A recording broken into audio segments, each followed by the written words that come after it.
Staying at the YMCA. Yeah, my first year. Mm-hmm. And that's Mickey was staying there as well, and he worked with me. Mm-hmm. We both worked together in the same group. And we used to always go down the road to a hotel just around about a block away, just next to the old Eskom Centre. What was it, Harrison Street? Used to go down there and drink there. And invariably you get these guys coming in, they bloody get pissed and they start playing dominoes. And we used to play dominoes with them. We used to clean them up every time. You were good at dominoes. Yeah, a pair of us used to clean up every time. And every time whoever lost had to pay for drinks. Mm. So we'd firstly drink on the house. Oh my word. Because they were fucking useless at it. But they insisted on playing. And it was a Burlington hotel. Burlington. We always called it the Hurlington. For obvious reasons. And yeah, if he walked out alone, because always on the front steps, there's some big steps that we're going in. There's some front steps at the Y. Got wide steps, and the guys just sit there. Mm-hmm. If Mickey walked out alone, no one would say anything. If I walked out alone, no one would say anything. But if we walked out together, yeah, and they'd turn around to us, say, "You're off to the Hurlington." No, we were off to church. Oh, was it called a church? I knew where we were going, but they couldn't say Burlington or Wellington because the staff at the Y wouldn't have appreciated that.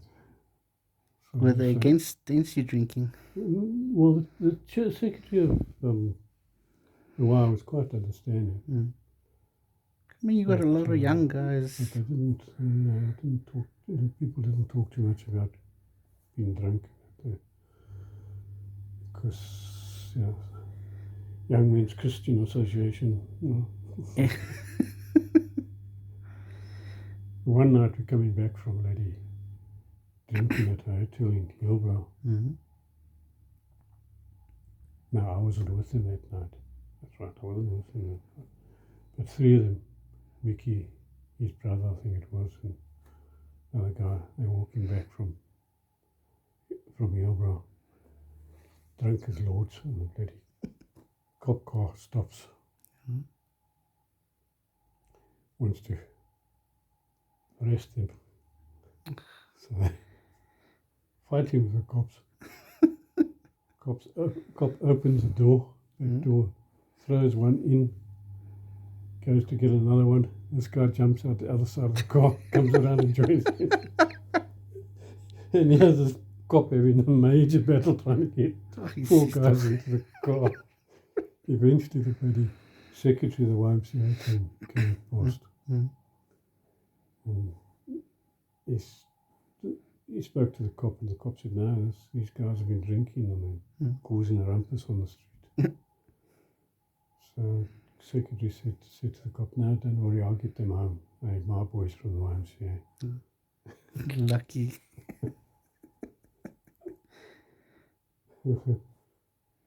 Yeah. How long did you stay at the YMCA? Just a year. Just a year. You were? 19, 20? 19, 18. 18. So that was 62. Sure. That place must have really changed, huh? Yeah.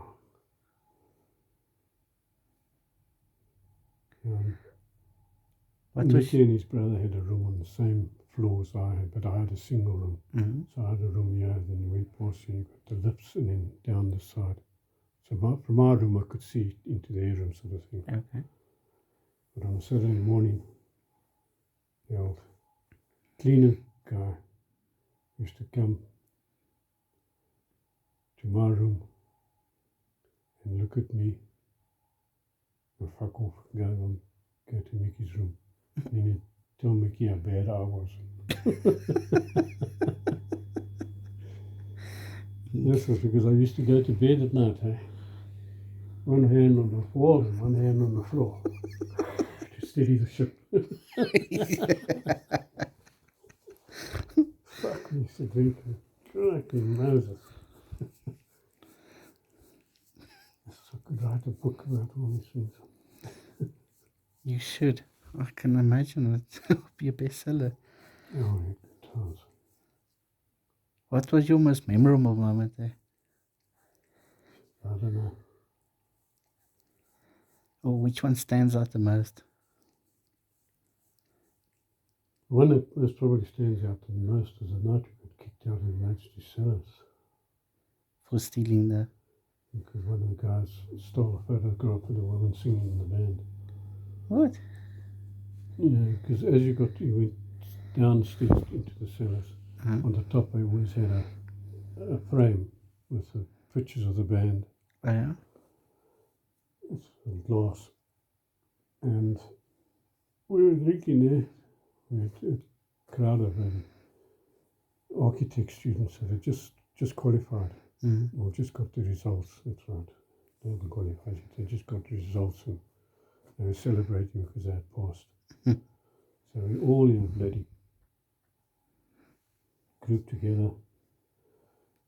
And when the band stopped playing, come on, some more, one more. Eventually, before they closed up the drinks, we all, bought some drinks, 3-4 drinks to keep us going. The band sort of packed up, and two of the guys, Rob Fee, he's an architect student, and another guy went and they grabbed old Eddie Eksteen. You know Eddie Eksteen? Oh, serious? Grabbed him, he played the drums. My word. Oh, yeah, he was in a band. Yeah. We dragged him with Al Willox's band. Then later on he was with the Bats or something, I think how called. But at that stage he was playing the drums for Al Willox. Grabbed him and brought him to the thing and told, no, we want another song. And no. Didn't give him the message then after. Then the one guy says, come on. Each one select a table. People still sitting at the table drinking. Yeah. We went along, cleared the bloody glasses and bottles. Everyone climbed up. On top On of the the table, one guy on each table. We were singing. Eventually they came and kicked us out. So we're walking up the stairs, and the guy in front of me, he came, there was this frame, but now the glass is broken, and there's one piece of glass just still balancing there. And there's got this guy saw the thing, and he just tapped it, and fell on the bloody ground, right on top of the stairs. Yeah. And just at that moment, bloody Al Willox and the band were leaving, and just driving past. Yeah. Hey, they stopped. We got one of our partners, one of our bosses was with us as well. Bachelor. He came in and who did that? And I said, well done, we found it broken. Yeah, I found it. I thought you guys broke it. So I said, then they saw Mike Woods and someone else running up the bloody Jabir Street. So they got Abeneld, boss, Chris Gordon Smith was his name. Oh. He pulled out his bloody beer and says, come on, let's have a drink.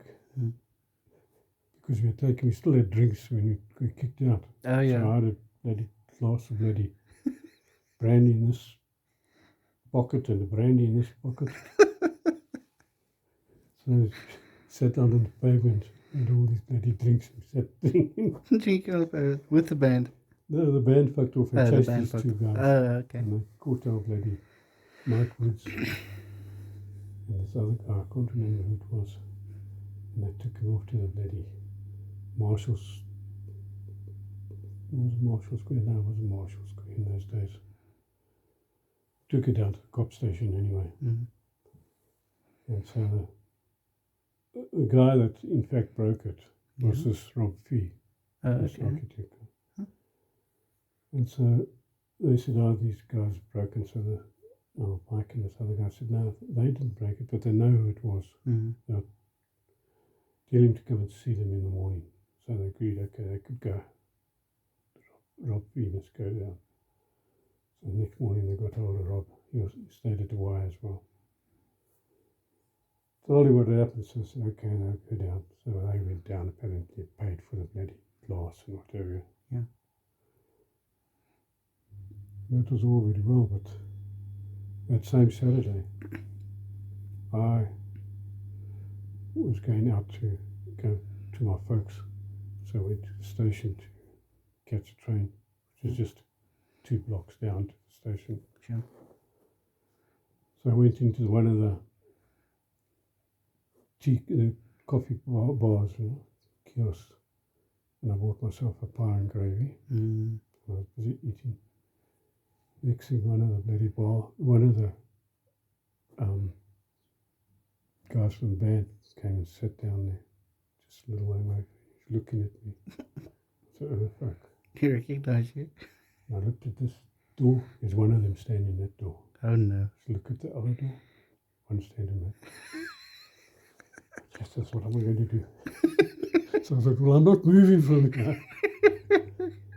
So eventually one guy that was on the outside door, the door that led out into the car park, he went around and went to the other guy, and as soon as he went there, out the bloody door, and I was fucking gone. I thought they were... The guy that was inside, he went around there. So I shot out there, down the bloody stairs onto the platform that I'd get your train from. You thought they were going to beat you up? I thought they were going to fucking grab me. It was just coincidence that they saw me there. I thought, no, we recognize this guy. He's a troublemaker. Because I think at that stage I hadn't realised that Rob Fee had gone down to the police station. I'll admit and to it. Okay. Hey, you were really crazy back then, huh?